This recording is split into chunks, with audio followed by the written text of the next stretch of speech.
And a lot of times they don't do it. So in my case, they wasn't doing it. Okay. They wouldn't do it because the person that they came after. I just happened to be there.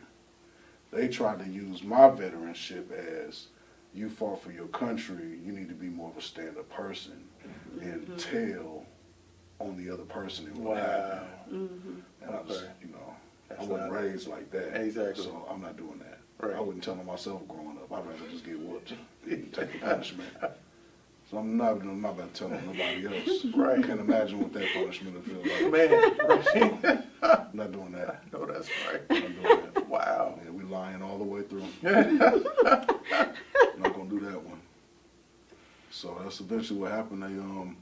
They gave me 8 counts of dealing in possession, 2 counts of heroin, 2 counts of crack cocaine, 2 counts of meth, 2 counts of weed. Wow. Um, Which And they knew it wasn't mine, but how many years were they trying to? 20. I knew it. Yep. Trying to give me 20. But this was my guy, and through thick and thin, even though this is a bad situation, we had a lot of good times. So, when he looked me in my face and said what he said, it was like it was go time. Like I said, there's a lot of people, I don't know who would be or wouldn't be watching this, but a lot of people, like I said, they know. They know the story. Well, I'm trying to know the story. Yeah, so I mean, pretty much, what happened was I was on 23rd and Guilford, and I went to a friend's house, and I was supposed to come over and smoke and chill, and I got up to go to the bathroom. He started screaming my name. I come out, and he's stuffing my bag with everything. With drugs? So, so I didn't panic. I Yeah. was just watching. I'm like, what's going on? Now, I'm not thinking that it's the boys coming to hit. I'm thinking it's somebody coming to rob the place. Right, right. Somebody's coming to do some harm. Yeah. So my immediately thought is, where's a semi at or something so I can ring your whole wall out, make a rectangle. And he's like, they coming. I was like, man, who's coming? So I looked dead at the semi, like, who's coming? And he's like, the police, they on their way here right now. And I said, what you need me to do? He said, take this bag and go. And he's like, just go, bro. And his eyes started watering. And I said, okay, this is it.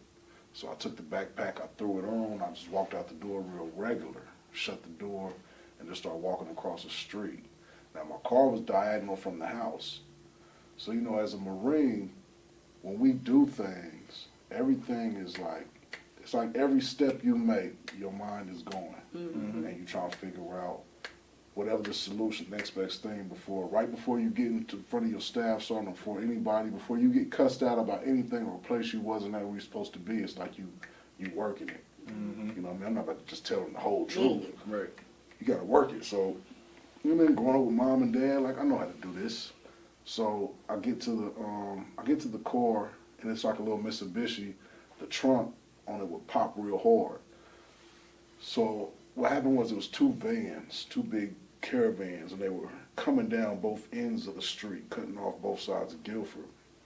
Well, I'd already got to the car. When I dropped the bag, I dropped the trunk, and I immediately stuck the key into the door. I hear everything happening behind me. Like I said, I was just walking regular. I didn't take off running or anything. I was walking regular. Well, as I'm looking from the mirror on the car, you see them fall out in a domino effect. Well, one officer didn't fall out to the house. He ran right up behind me, and he stuck the gun right in the middle of my back. And he told me, put your hands up. So I just spread my hands like this with my palms up. He asked me to walk around the car, go around the car. He lays me on my chest. He just taps me like, all right, you're going to be okay. Put my hands behind my back. He zip ties me to the ground. I hear them throw the smoke grenades through his windows. They run in the house. The pits are barking, all this stuff. So all I'm thinking at this point is, you know what I'm saying, they got me in zip ties. They don't know I'm a Marine yet. So if you got me in zip ties instead of handcuffs, you haven't related me to nothing yet. So I'm just waiting to figure out when I roll over, how long is this going to take? Because in my mind, I'm about to get away. I got to Right. get away with everything. I'm Mm-hmm. gone. Mm-hmm. So when I roll over and I'm sitting up, they send this little nerd officer, no gun, no nothing, just a bulletproof vest with a notepad and some glasses. And he's like, so what's your name? And I just stare at him and I just start shaking my head. And he's like, well, I need your name. I mean, I need something. I just want to know your name. And I just keep shaking my head. So then he walks off and I can hear him around my car talking to this officer like, yeah, man, he's really tough, man. He's a bad A, man. He's really tough. Like, look, we're not used to this. He's a tough guy. All of a sudden, they bring this big buff dude around the corner, this Rambo-looking dude with the gun in his hand, and you don't want to talk? Cussing me out, and that's where he made his mistake when he's like, you looking at me real tough like you want to F me or you want to fight me? And that's a Marine Corps, you know what I'm saying, slogan. A lot of the drill instructors say stuff like that. Yeah. Yep. So I immediately figured it out. Like either he's got some type of military background or he's heard it from somebody that he knows military and he's using it on his job Yep. description. Exactly. So he kept trying, just staring there shaking my head. So he got mad at me and he's, this mother effer, I can't stand this shit. He ain't no tough nobody, he's nothing. So he read the license plate. The officer that put the gun on me came back out the house and they asked, which car is he coming from? He said, well, I don't know. He just dipped in between two cars. And he was like, see that silver one or the red one? And he said, well, we'll just run both the plates. So they ran the silver car, nothing came up. They ran my car. Of course, my name is on my car. So they figured out my name, whatnot. They picked me up off the curb, and they put me in the middle of the street, made me stand up in the street. But one of the officers comes out the house, and they still trying to figure out why I was in the street at my car. They haven't put two and two together yet. Officer comes out the house and said, yeah, man, we confirmed it. And they were like, oh, yeah, he was with him? He said, yeah, man. He said they call him JP, and that's his backpack, and whatever's in there was his stuff. Oh, wow. So Whoa. like, my insides start getting real hot. Yeah. Real hot. But I'm not about to holler and scream. Right. I'm not about to yell back towards the house. Not about to do any of that. Like, I mean, it's a whole lot of people outside. And there was some real gangsters, like, right down the street that stay on the same block as him, and they were all family related. So they all outside now because the attention is so hot on the block. We got to make sure that none of this come back on us. Right. So everybody's outside at this point. So I'm just standing in the street and I just put my head towards the concrete. I won't look any direction, look at anybody. My head's up, but I'm angry. So then they grab me and they walk me into the yard and they make me go sit on the front porch where the pillar is at. So I sit on the front porch where the pillar is at and I can hear them in the house. They have a nice little conversation and they talking and he's just being too cool with them.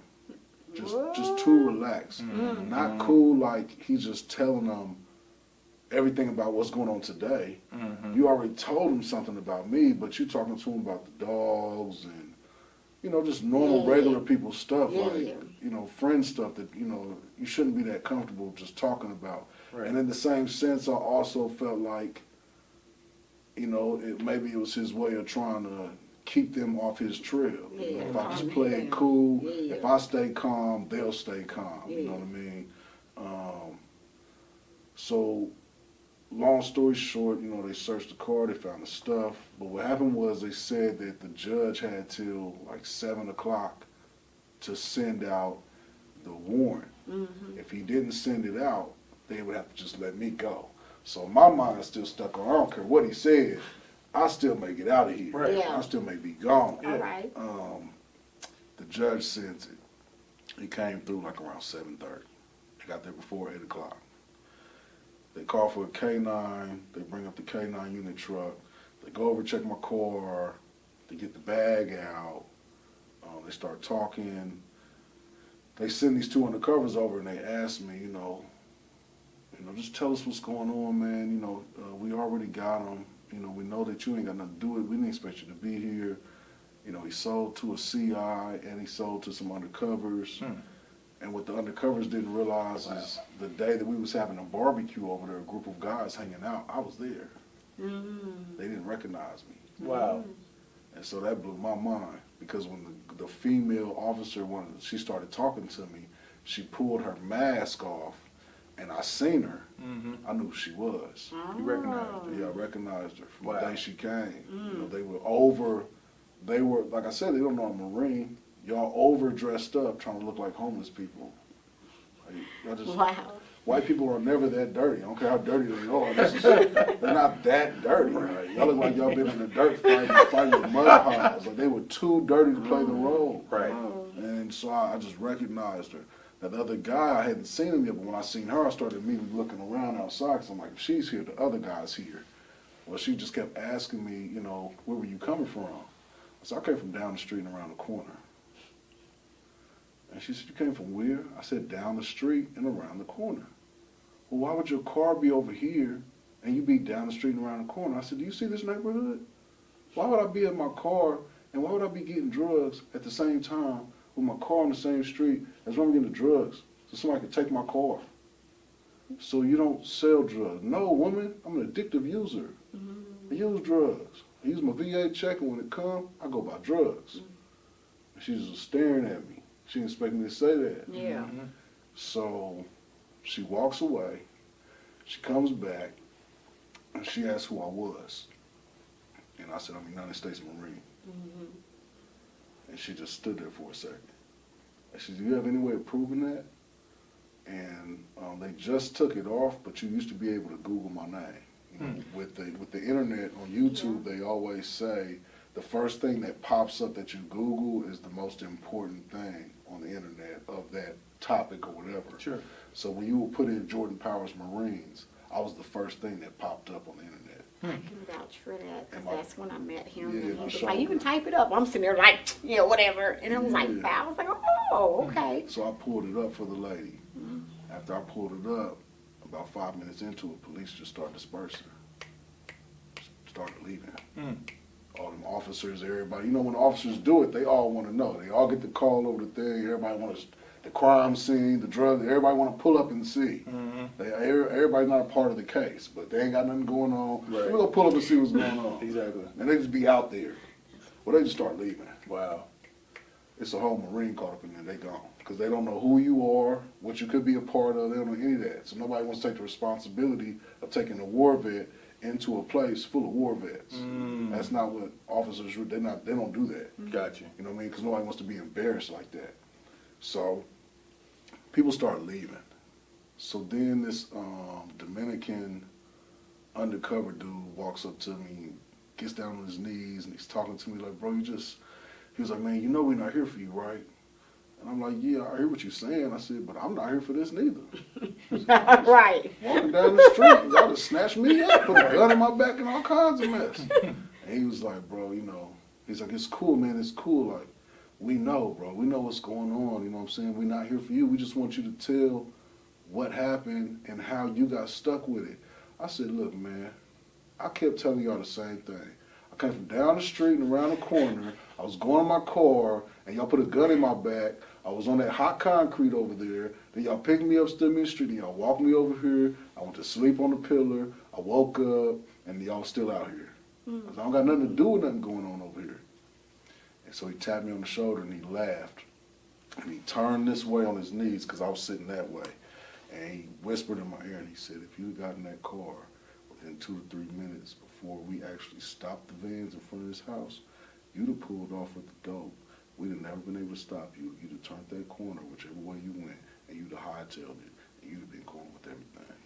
And we'd have had to let this guy go, because there was no dope in the house. Wow. He's like, you almost did it. You almost got away.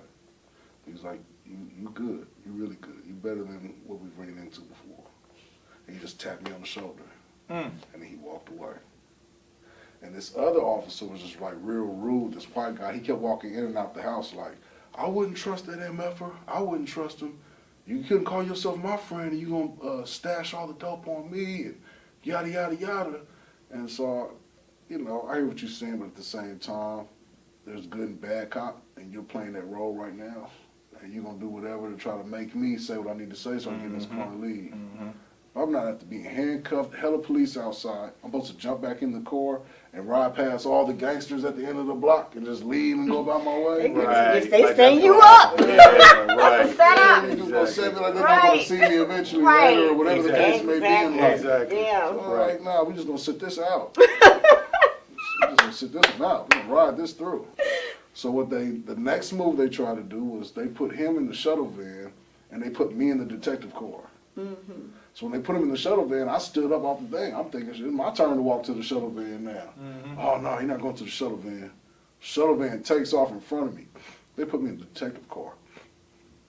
So I'm like, oh, y'all think y'all really slick. You know, you're going to put me in the detective car in front of everybody in the Yeah. neighborhood Yep.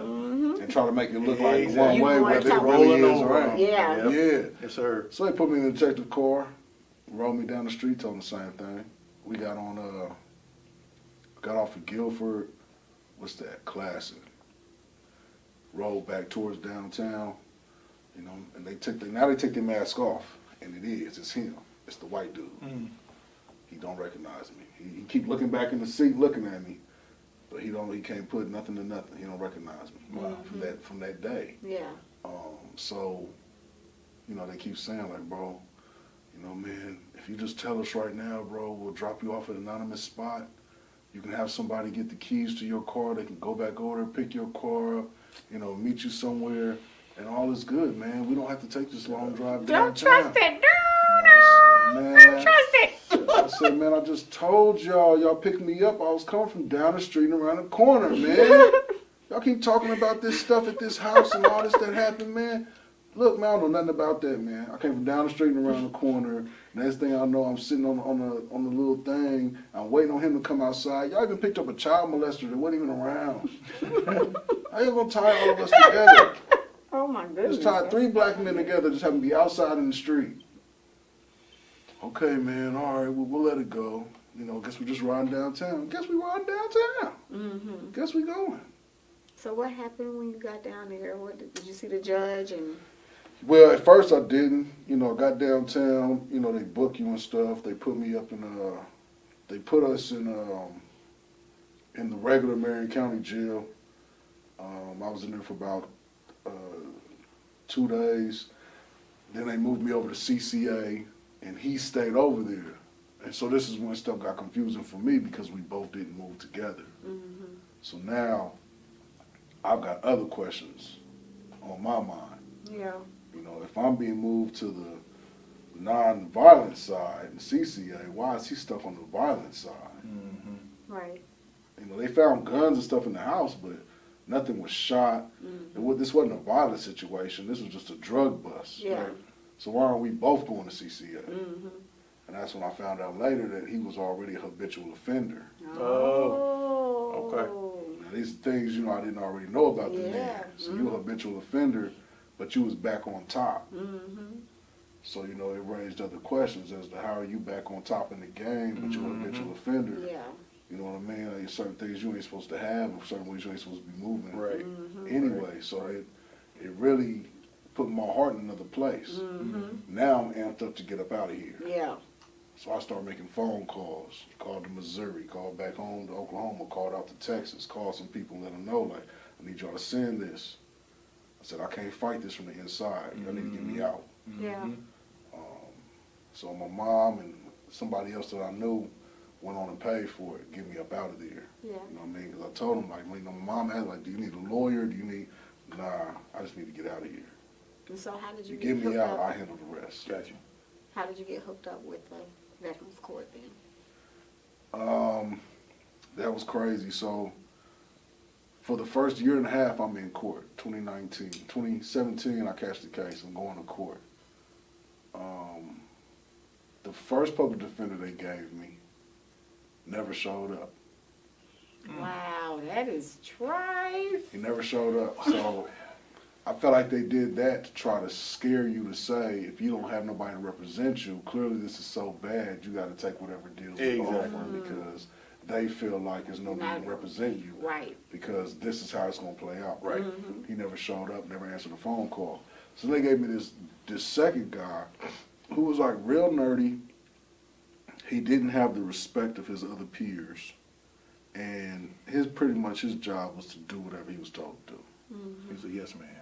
Definitely. And so he came to me like, your car is full of cellophane, and you have more than enough evidence in your car to give you more than the time that they're offering to give. You could be looking at 50 to 70, but you're looking at 20 years. And I said, man, 50 to 70 for what? And he said, well, your car's got cellophane everywhere. I mean, it's tucked in the glove compartment, it's tucked in the armrest, it's tucked in both your seats. I said, oh, yeah? He said, yeah. I said, is there any residue on it? And he just looked at me.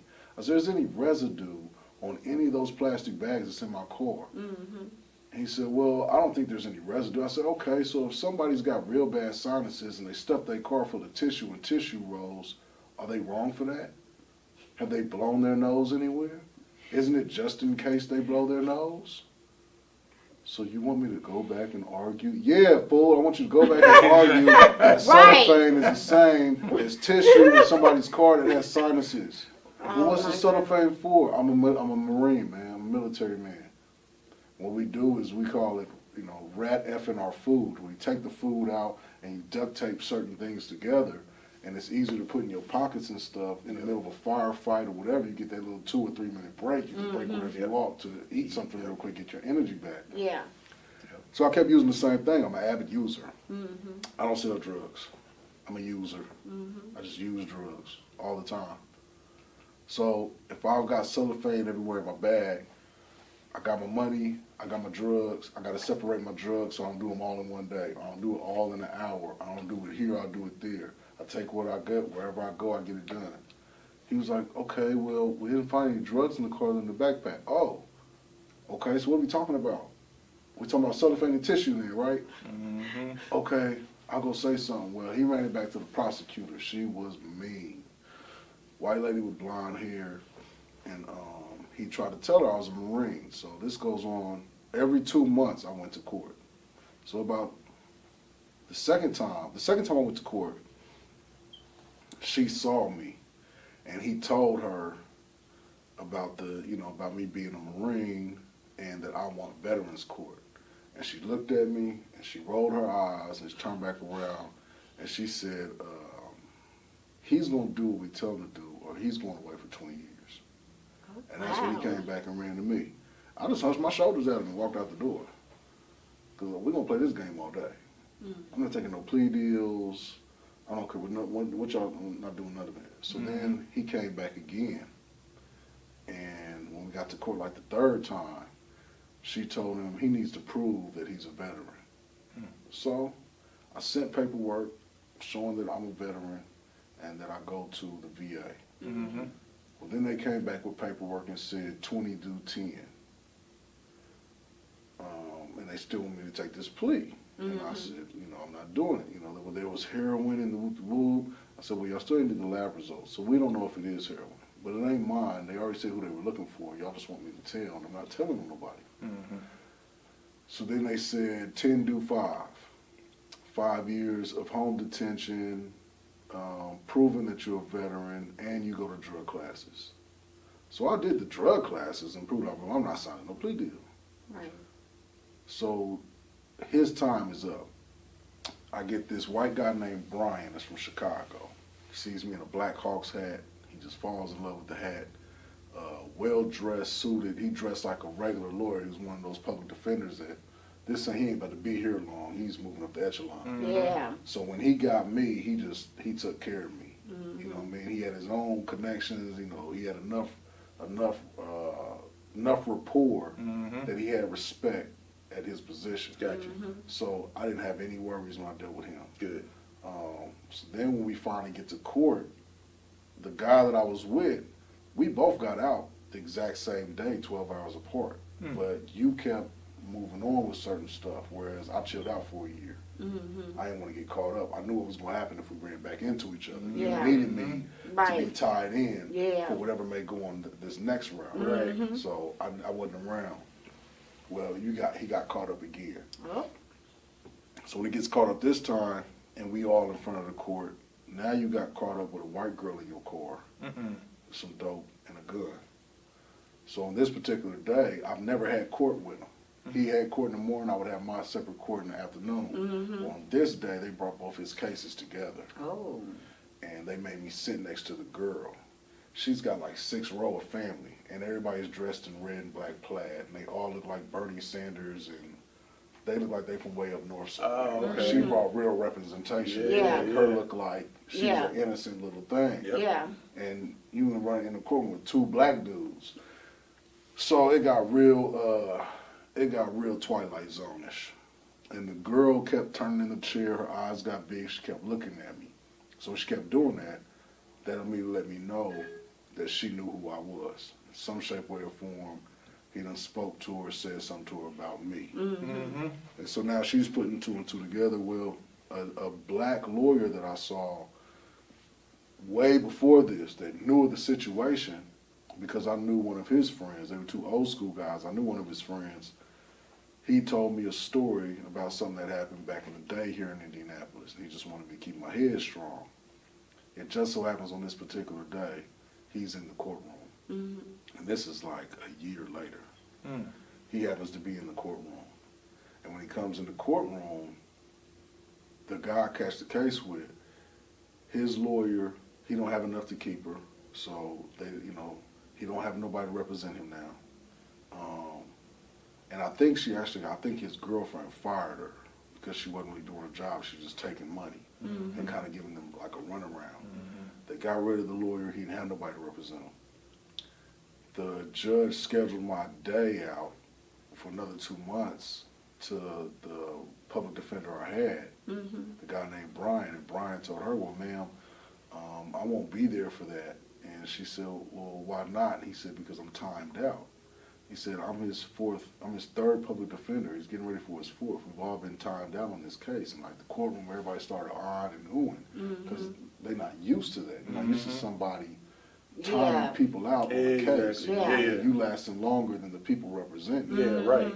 As a free man, they're not used to that. Right. So he let the judge know. So then they brought on a 4th public defender. And I can't think of the lady's name. It was a white lady. She was real, real good. She was just like Brian. She had her connections, had a good rapport with the judges, which is most important. Yes, very important.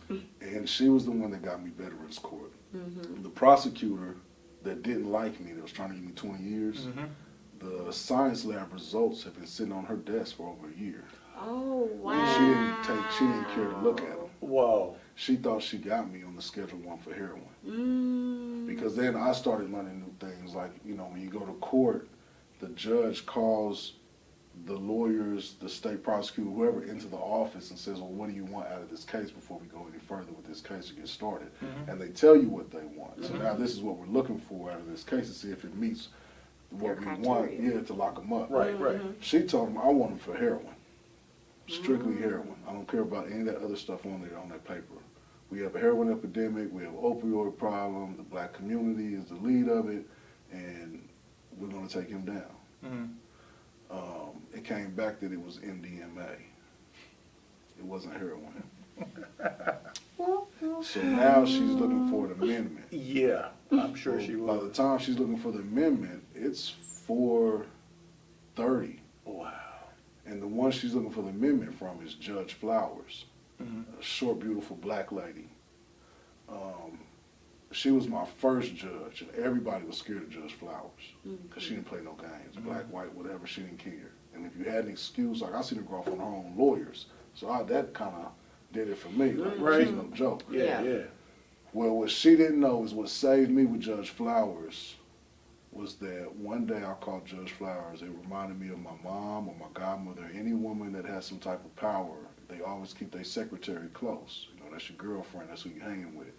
I called Judge Flowers on her lunch day. And they happened to be in the stairwell going downstairs.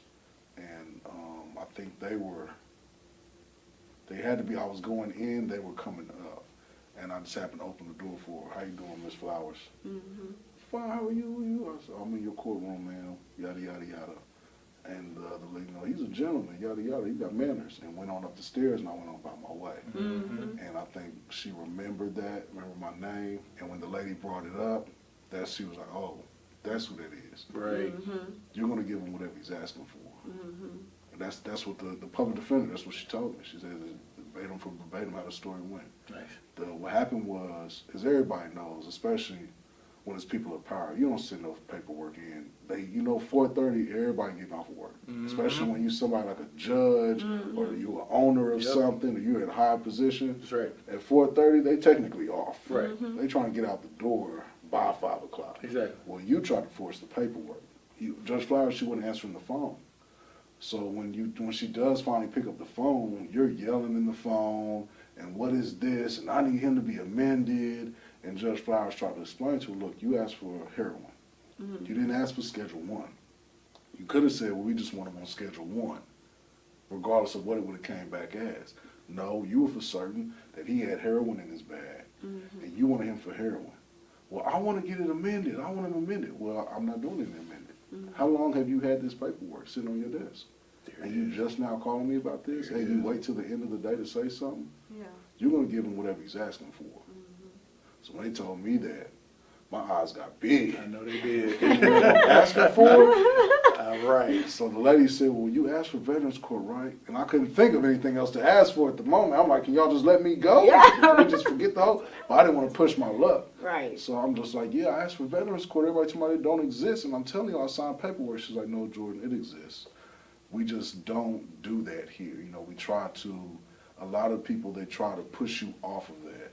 The Marine that came in right before you that caught the gun charge ended up getting 10 years. Because So he they- didn't have nobody to really represent him. I don't think he was I don't think he was a part of the VA. So nobody was calling back to argue that you have one of our veterans in your system and he needs to be counseled and seen by the VA before you try to give him deals and lock him up. Exactly. He didn't have that. He was a young black kid. Proper representation. He was trying to defend himself. Wow. And he didn't even fire the gun. Wow. Oh, man. Wow. Well, why don't He just lawyers had know this everybody- information? Wow. He just had everybody afraid. So they pretty much got him for like intimidation with the weapon. My God. And the gun was loaded, but he was defending himself. Got into it with some guys, and they were making big threats, and he upped them before they could do anything. Of course. So now they just paused. But his mind is going at this point, so he's arguing and yelling, but he hadn't shot anything. Yeah. So when the police get there, of course they see him, but he didn't try to run or nothing. Right. But when they take him to court, he was looking at 10 years, and there was nobody to really represent him. And he ended up signing a plea deal Oh, that's and went away for 10 years. 10 years. Man. Wow. So, I mean, it does. It's with veterans, it's very serious that if you're a veteran, that you go to the VA and not just get counseling, but also let them know that you need a caseworker. Yes. Because those caseworkers got the paperwork. And when you get assigned to a caseworker and you fill out that paperwork, that legally protects you and binds you. So if I do get locked up, you have to reach out to the VA and let them know that you have one of their veterans in cuffs. So that now somebody can come counsel, come see me, check on me before you're allowed to do anything else to me. That's very good information, and just a sidebar. I hope everybody out there is paying attention because that information that we've just received is extremely valuable. I'm an Army Navy veteran myself, and worked for the VA for years and had no idea about any of that. So Yeah. just the sheer fact that you share that, that is huge, Yes. and we all need to know that. Yeah. Everybody. So that's invaluable. Thank you Yes. for sharing that. It's a lot of brothers that's in Veterans Court now, but it's not, I don't want to say the wrong ones are there, but the right ones who need it aren't there either. Okay. There are more brothers out there that look like me that aren't in Veterans Court. There's a lot of homeless black men in Veterans Court right now. It's a lot of men that's, in their 50s in Veterans Court right now, but I'm 35. There aren't, I'm like rare. I look around the courtroom, there's no me in there. So of course it's a lot of whites and stuff like that, but that's part of their system. They've always known about this, or they have lawyers, paid lawyers who actually do the homework and find out about these things. We don't have those things. Right. So we don't acquire the information. Right. And nobody's just willingly giving it to us. That's right. So it took me 2 years of regular court just saying the same thing every day. I need Veterans Court. I need Veterans Court. Man, I gotta tell you, you're an inspiration for a lot of people, man. I mean, I don't know if you you know, you've covered so much information, but I do want you to know, just coming from me personally, you know, I know where I'm from, I know it's my experience. I mean, your story's tremendous. Yes, sir. And just that knowledge you have. I mean, I sat here the entire time and I was just listening to you, and you're extremely educated. You're Yes, sir. extremely knowledgeable. Very. And I'm going to tell you, it came across so well that, man, I just appreciate the opportunity just to listen. Yes, That sir. was huge for me. That was huge. Yeah. Well, thanks to Joyce Davis and you know, all those AKAs and whatnot growing up. A lot of education growing up at home. A lot of different people. You know, when they say it's a village, it takes a village to raise. Like, sir. I was part of one of those villages, so education was always around me. Everything was always insightful. There was so many people of different generations to talk to you. I knew a Tuskegee Airman before he died. So, you know, to have that type of, to have that, you know, as a child, to actually be able to touch a man like that and be able to speak to somebody like that. I had a great uncle, my great uncle Mac, fought in World War II, jumped on a grenade in the trench and put his face on it and it blew up. You know, his jaw down here was missing. And I remember as a kid, like one time seeing him, and he used to wave at us without speaking, and I looked over to my mom and I just whispered like, why is he always sucking on his jaw? And she popped me, bow. And normally when I ask her questions, you know what I mean, she'd answer, but I guess with Uncle Mac, that particular question, you know, it made her, she smacked me like that so that I would have a respect for military presence that I didn't know nothing about as a kid. Yeah. You know, he's not sucking on his jaw, Jordan. You know, he saved his regiment. Yeah. And back then, all they was giving was Purple Hearts and stuff like that. That's right. Yeah. And Uncle Mac lived to be in his late 80s. So just the history of the people that came before me in the armed forces that led to me actually doing it. I never really cared for it. I never thought that, you know, I ever would experience something like that. And to become a part of it and have that lineage, become a part of that lineage in my family and just in history altogether. Sure. We put down the first American flag in 2010 in the southern Helmand province of Kajaki on search for Osama bin Laden. It had never been done before. So, you know, to put your name in the history books, Yeah. you know, live forever. That's right. You know, you know, so when people ask me like how, you know, how I am, like, I just be living. That's what's up. I like that. I just be living. My uncle tried to say something like a couple weeks ago, like, oh, it's not enough. It can't be enough to just live, but sometimes it can be. That's right. Yes, sir. You put in 30 plus years in the Air Force, and that's cool. You've flown on planes and done some engineering, but until you fly on a plane, you know, through the mountains of Afghanistan, and they got to turn off the engine just so that you can glide down to a certain elevation because the mountains are so high they can hit you. They sit up in the mountains all day. Yes, they do. 60,000 feet elevation, that's nothing to them. They're just going to shoot you out the sky. That's right. So as soon as you fly out of Russia, going into Afghanistan, they come over the thing and they let you know, like on the C-130, like, yo, we're here, welcome to Afghanistan. And when they say it, like, all these bombs and stuff is going off. And like, we're going to shut the engine off and we're just going to ride. Hold tight, Marines. And they just, Oh my goodness. and you can hear the air as you're soaring through. The wind is so powerful. And they're maneuvering, trying to stop from getting hit by these bombs. Your heart is just racing. You don't see none of it. Yeah. You know what I mean? It's not like being But on a you know roller it's coaster. happening. You just feel it. You Right. know what's going on outside. Yeah. And then it's, and they cut it back on. All right, Marines, we made it. We're going in for the landing. Like, man, get me out of here. Unbuckle me right now. We ain't got to no gunfights, no nothing. Right. We just flew into the war zone. Right. Get me off the plane. I don't do this. That's why, like now, when I get on a plane and it be turbulence, the people I'm sitting there, you're so relaxed. I was falling asleep because that turbulence. After such an experience, you realize it's just turbulence. Yeah. It's nothing more. To the regular American, yeah, you're scared, and you should be because somebody's in control of a plane, and you know what I mean. It doesn't feel like there's any control. You don't know what's next. Right. But to be in combat and feel turbulence, it's just relaxing. Like this could be so much worse. So Okay, well, we would like to thank you for coming on our show. Absolutely. Thank you for all the knowledge.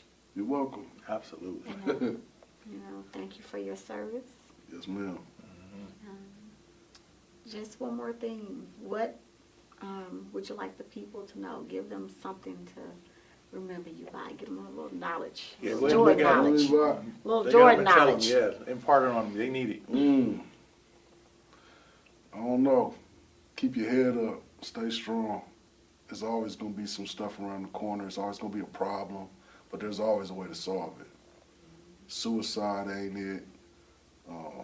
Taking your life through drugs ain't it.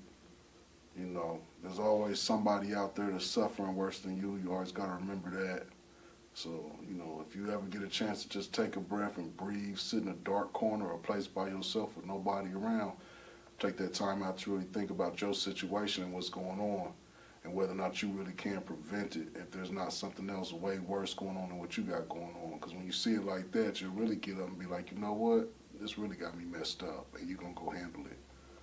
So, you know, to whoever's watching, you know, but definitely to my, you know, my black brothers and my black sisters, most definitely. Like, it's a lot going on out here, especially in Indianapolis right now. It's a lot of stress.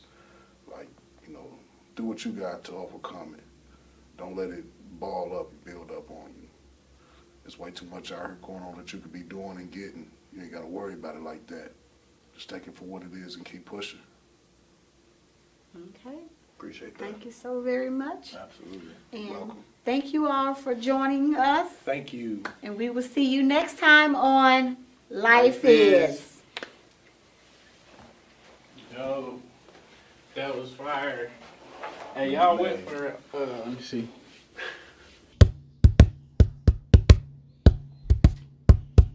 Life is. Life is lessons turned to blessings. Life is. All of the drama, the decompression. Life is. Life's a journey with turns and twists. Life is. The experiences you journey with. Life is. Enduring those storms to make you stronger. Life is. Life is the reason you hold on longer. Life is. Life is a trip wherever you take it. Life is. Life in short is whatever you make it. Life is. Life is. Life is.